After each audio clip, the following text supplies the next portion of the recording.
Hello साथीहरू, आज चाहिँ हाम्रो भाइको बिहाको लागि चाहिँ रेडी भएर चाहिँ म बेहुलाको घर पुगेको छु र बेहुलाको घरमा गइसके पछाडि चाहिँ हामीले यो एउटा नियम हुन्छ।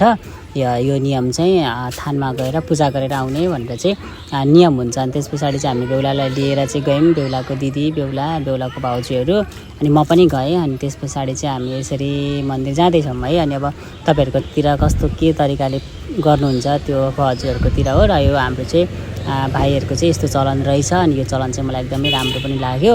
अनि म पनि जानुपर्ने भएको कारणले म पनि गएँ है। अनि त्यस पछाडि चाहिँ अब हामीले पूजा सुरु गऱ्यौँ। अनि यहाँनिर पूजा गर्दैछौँ हामी। यहाँ पूजा गरिसकेर चाहिँ भगवानको आराधना गरेर भगवानसँग क्षमा अर्चना मागेर राम्रो होस् वैवाहिक जीवन भनेर चाहिँ भगवानसँग प्रार्थना पनि गऱ्यौँ।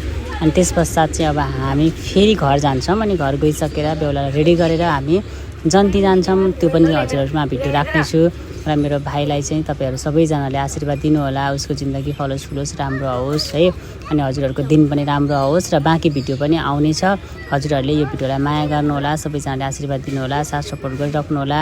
म अरू भिडियो पनि राख्नेछु। Thank you so much video watch गर्नुभएकोमा।